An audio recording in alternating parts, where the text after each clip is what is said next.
Brought to you by Agilus Diagnostics. Health test की बात आती है तो मैं भरोसा करता हूँ India largest diagnostics company Agilus diagnostics. खुद को टेस्ट करते रहो। मुद्दे नहीं देखते। नहीं क्यों, जात सबसे बड़ी चीज़ है। तो पार्टी का मतलब चिन्ह देखेंगे या फिर प्रत्याशी का चेहरा, मतलब और क्या कुछ चेहरा फेरा कुछ नहीं है, जाति के आधार पर वोट है। जैसे कि बेरोजगारी जैसे खत्म हो चुकी है और रोड यहाँ अम्बेडकर नगर में सबसे अच्छा रोड भाजपा ने बनवाया है, हर चीज़ ने बनवाया है यहाँ पर। और हमारे लालजी वर्मा जो थे वो काम किए हैं, लेकिन अब की हम लोग धर्मराज निषाद कोट करेंगे क्योंकि वो अब विकास को देखने चाह रहे हैं ना, विकास रोजगार सब चीज़ देख के चलते हैं। मुख्यमंत्री भी आए थे तो विकास की योजना दे गए हैं, इसलिए हम भाजपा को देंगे। मतलब बीजेपी की यहाँ पे सरकार है तो उनका ही अगर विधायक रहेगा तो आपको लगता है कि विकास होगा। डबल इंजन चाहते हैं। यूपी तक की टीम आ पहुंची है। कटेरी विधानसभा क्षेत्र में इस सीट पर भी उपचुनाव होना है और यहाँ की जनता का मूड क्या है, जनता यहाँ पर क्या सोचती है और कौन सी प्रत्याशी के लिए या फिर कौन सी पार्टी के लिए ये लोग अपना मन बना रहे हैं, ये जाने समझने के लिए, उनका मन टटोलने के लिए यहाँ पर हम आ पहुंचे हैं। तो आइए यहाँ की हम जनता से बातचीत करते हैं। और ये जिस वक्त हम मौजूद हैं यहाँ पर, ये इल्तिफातगंज आज़ाद नगर क्षेत्र है कटेरी विधानसभा का। तो आइए इनके लोगों से हम बातचीत करते हैं यहाँ के। चाचा जी, क्या नाम आपका? मेरा नाम डॉक्टर सुनील कुमार। डॉक्टर सुनील कुमार जी, अच्छा ये बताइए, इस क्षेत्र में उपचुनाव होना है, कौन सी पार्टी की यहाँ पे लहर रहती है या फिर बिरादरी का रहता है या मुद्दे होते हैं, क्या देखकर यहाँ के लोग वोट करते हैं? यहाँ जाति आधार पर वोट होता है, जाति मुद्दे आधार पर नहीं। मुद्दे नहीं देखते। नहीं क्यों, जात सबसे बड़ी चीज़ है। तो पार्टी का मतलब चिन्ह देखेंगे या फिर प्रत्याशी का चेहरा, मतलब और क्या कुछ रहता है? चेहरा फेरा कुछ नहीं है, जाति के आधार पर वोट है। हमेशा से ही रहता है? अक्सर ज़्यादा देर से, अच्छा। कई इलेक्शन से यहाँ जाति आधार पर वोट होता रहा है। ठीक है, आप बताइए, वापस आते हैं आप पर। आपको क्षेत्र में क्या लगता है, यहाँ के जो वोटर्स हैं क्या देखकर वोट करते हैं? आप लोग क्या देखकर वोट करते हैं? नहीं, सभी लोग जात पे नहीं करते, ऐसी बात नहीं है। कुछ लोग विकास और सरकार के कार्यों को भी देखते हैं, ऐसी बात नहीं है। माहौल देखते हैं, विकास देखते हैं, यानी बेरोजगारों के लिए रोजगार देखते हैं। सब मुद्दे हैं, मुद्दों के हिसाब से भी लोग वोटिंग करते हैं, ऐसी बात नहीं है। आपने कहा विकास का मुद्दे देखते हैं, रोजगार का मुद्दा भी एक है। युवा कुछ है हमारे साथ, आप बताइए, रोजगार के मुद्दे को लेकर या शिक्षा के मुद्दे को लेकर हम बात करें तो यहाँ पर शिक्षा और रोजगार में मतलब क्या यहाँ पे कोई दिक्कत रहती है या सब ठीक है?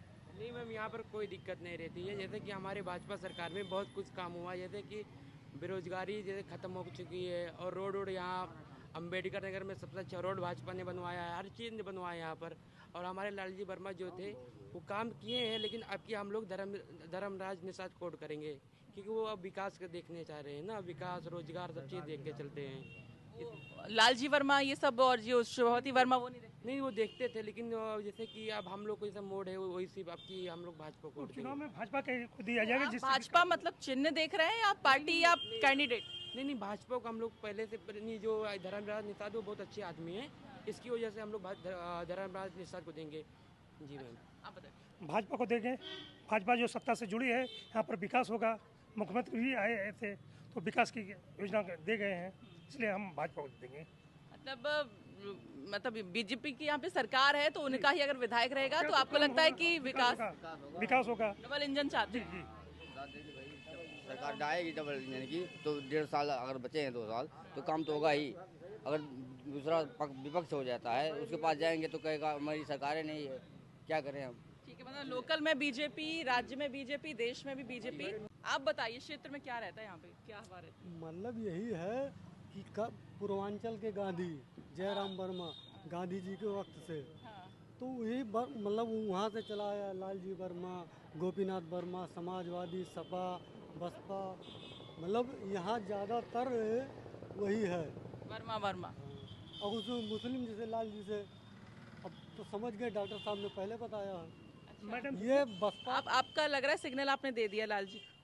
ठीक है, आप बता। वो जो मतलब डॉक्टर साहब ने वही बात बताया ना। तो यहाँ पर तो इस बार तो मुकाबला बिरादरी के ही कैंडिडेट सब एक जैसे हो गए हैं। वो अमित वर्मा है, तो ये भी तो बसपा में थे लालजी वर्मा। हाँ क्या है? नहीं, इस बार जो चुनाव है प्रत्याशी जो है एक ही बिरादरी के तो हैं, तो ज्यादा टक्कर नहीं देखने को मिलेगी। नहीं ऐसा कुछ नहीं है। ऐसा कुछ नहीं है? नहीं अब की बार ऐसा नहीं है। क्योंकि आपने कहा ना पहले कि बिरादरी यहाँ पर देखी जाती है। जात आधार पर यहाँ की जनता जो है स्वयं जात आधार पर आधारित थी, तो अमित वर्मा, शोभावती वर्मा, वर्मा वो हट के है। अब की बार कुछ है हट के है कि धर्मराज इस बार निषाद जो है हम मुख्यमंत्री से मांग करते हैं कि नगर पंचायत में कोई अस्पताल नहीं है, जिससे हम लोगों को अकबरपुर या टांडा जाना पड़ता है। इसलिए मुख्यमंत्री से मैं मांग करता हूं कि यहाँ पर कम से कम 20 सैया का अस्पताल होना चाहिए जी। तो अस्पताल की दिक्कत है जी और तमाम दिक्कतें हैं, न अच्छे विद्यालय है, न कोई इंटर कॉलेज है, न राजकीय इंटर कॉलेज है, न कन्या का राजकीय इंटर कॉलेज है, न अस्पताल कायदे का है। अस्पताल तो है ही नहीं बड़ी आबादी है। नगर पंचायत में अस्पताल, न कोई स्टेडियम है बच्चों को टहलने खेलने उठने बैठने का कोई उचित स्थान नहीं है। यहाँ तो ये नगर है, न ये गांव है न नगर है, न घोड़ा न गधा, बीच में खच्चर है। क्या बात कर दी चाचा जी ने। अब एक और यहाँ के स्थानीय मौजूद हैं, आप बताइए थोड़ा सा, हम उपचुनाव को लेकर बातचीत कर रहे हैं, थोड़ा सा जनता का मूड जान रहे हैं। उपचुनाव यहाँ पर होना है सीट पर, क्या लगता है? आप दोनों बताइए एक करके। आप अच्छा आप बताइए पहले, आ जाइए थोड़ा सा फ्रेम में आ जाइए, सामने देखिए थोड़ा सा इस क्षेत्र के बारे में थोड़ा सा बताइए। यहाँ के समीकरण आप कैसे देखते आ रहे हैं, क्या लग रहा है इस बार कौन जीत रहा है? समीकरण जो है एक तरफा जा रहा है। अच्छा, क्योंकि लालजी वर्मा जो है विकास महापुरुष हैं। इस क्षेत्र का उन्होंने इतना विकास किया है, कोई नेता ऐसा पैदा नहीं हुआ जो इस क्षेत्र का विकास किया हो आज तक। उन्होंने इतने रोजगार दिए, इतनी सड़कें बनवाई है, इतने मेडिकल कॉलेज उन्हें खुलवा दिया, और जो है अस्पताल नहीं, विद्यालय नहीं अच्छे। अरे अच्छे विद्यालय हैं, विद्यालय का उन्होंने शिक्षा का वो भर दिया है। हाँ नगर पंचायत में नहीं है, लेकिन क्षेत्र में देखिए। नहीं भाई, क्षेत्र में बता रहे हैं, नगर पालिका में नहीं बता रहे हैं, हम क्षेत्र में बता रहे हैं। हाँ वो जमीनी नेता हैं, उसमें वो जमीनी नेता हैं। सुनिए देखिए, ये इलेक्शन जो है महंगाई, शिक्षा, बेरोजगारी, आतंकवाद के खिलाफ है, भ्रष्टाचार के खिलाफ है, भ्रष्टाचार के खिलाफ है इलेक्शन जो है। इसलिए इस राज्य में जो है भ्रष्टाचार बढ़ा हुआ है, दंगा ज़्यादा हो रहे हैं। देखिए आप दंगा देख लीजिए, अभी जब चुनाव आता तब तक जो बीजेपी सरकार जो दंगा करा देती है, हिंदू मुस्लिम लड़ाने के लिए दंगा करा देती है। इसमें महंगाई बढ़ी है, भ्रष्टाचार बढ़ा हुआ है। ऐसा कुछ नहीं है कि कोई भ्रष्टाचार बढ़ा हुआ है या जो भी है। देखिए मैं भी कुछ कहना चाहता हूँ, आप मेरी बात सुनिए। आपने बोला तो मैंने सुन लिया, आप मेरी बात सुनिए। कोई भ्रष्टाचार ऐसा कुछ भी नहीं है। आप शांत होकर के अगर मेरी बात सुनना चाहेंगे तो अच्छा सुनिएगा अंकल सुनिएगा। आप मेरे से बड़े हैं, मैं समझ रहा हूँ आपकी बातों को, आप मेरी भी बात सुनिएगा। देखिए भ्रष्टाचार के मामले में जो आप कह रहे हैं ना, भ्रष्टाचार बढ़ा है या फिर आतंकवाद बढ़ा है, मेरे ख्याल से बीजेपी गवर्नमेंट सरकार में आपको आतंकवाद तो बिल्कुल जीरो दिख रहा है। ये बात आप मानते हैं कि नहीं? चाहे आप भ्रष्टाचार कहाँ से बढ़ा है, पहले क्या होता था? आप ये देखिए, एक चीज को लेकर के आप सब चीजों को लेकर के नहीं बोल सकते हैं। आप एक चीज को लेकर के सब चीजों को नहीं बोल सकते हैं, ठीक है? आप मेरी बात सुनिए। भ्रष्टाचार का मतलब क्या होता था? पहले के लोग क्या करते थे, इतने पेपर लीक तो नहीं होते थे, चलिए ठीक है पेपर लीक नहीं होता था, लेकिन क्या होता था, घूस लेकर के नौकरियां मिल जाती थी। जिनको कुछ भी नहीं आता था वो नौकरी पा जाता था। आज हम किसी भी एक अच्छे किसी को भी आप ले लीजिए, उनको क्या है, पता कुछ नहीं है, ज्ञान कुछ नहीं है, और गवर्नमेंट में बैठ करके वो नौकरी कर रहे हैं। तो क्या है ये? भ्रष्टाचार नहीं तो क्या है? अभी क्या है, जो पढ़ा लिखा है, जिसके पास नॉलेज है, जिसके पास एक्सपीरियंस है, उसके साथ साथ वो पढ़ा लिखा है, वेल एजुकेटेड है, उसको ही नौकरी मिल रही है। तो लोगों को परेशानी हो रही है। अरे भाई क्या चाह रहे हो, सपने देख रहे हो आप अमेरिका जैसे हमारा शहर हो जाए, और रहेंगे आप हम वही गांव के जैसे ही रहना है। हमको भ्रष्टाचार भी करना है, हमको सब कुछ करना है, हमको अपना पेट भी भरना है और हमको आगे भी बढ़ना है। तो ये चीज़ नहीं हो सकती। आप क्या देखिए शिक्षा में देख लीजिए, 69,000 भर्ती में देखिए, जिसमें जो है पीडीए का, बैकवर्डो का जो है 16,000 जो है वैकेंसियाँ जो है अध्यापकों को कर दिया, उसमें अब सामान्य वर्ग में भर लिया। उसमें आप देखिए कोर्ट का आदेश भी हुआ, फिर भी जो है सरकार ने उसको नहीं माना। इसके बजाय वो अपने चिमचों को लगा करके उसमें कोर्ट में जो है मुकदमा करा दिया। इससे बड़ा भ्रष्टाचार कहाँ हो सकता है? जितने पेपर लीक हो रहे हैं, शिक्षा इतनी ज़्यादा और बेरोजगारी इतना ज़्यादा बढ़ी गई है। आप देख लीजिए, उठा करके पेपर उठा के देखिए कितना भ्रष्टाचार हुआ है, कितना बेरोजगारी बढ़ी है। भ्रष्टाचार यहाँ पर हुआ है।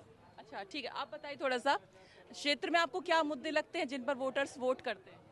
एक मिनट, हमारी मुख्यमंत्री से मांग है, नगर पंचायत 35 साल हो गया इल्तफातगंज, नगर पंचायत इल्तफातगंज, एक भी अस्पताल नहीं है। वो रामलीला मैदान में मतलब सिर्फ आयुर्वेदिक का अस्पताल है। अस्पताल की ज़मीन टीपू सुल्तान मार्केट बन गई है, और डाकखाना की ज़मीन वो भी जो है मतलब बनने जा रही थी, लेकिन डाकखाना वाले वो रोक दिए, नहीं तो वो भी चली जाती।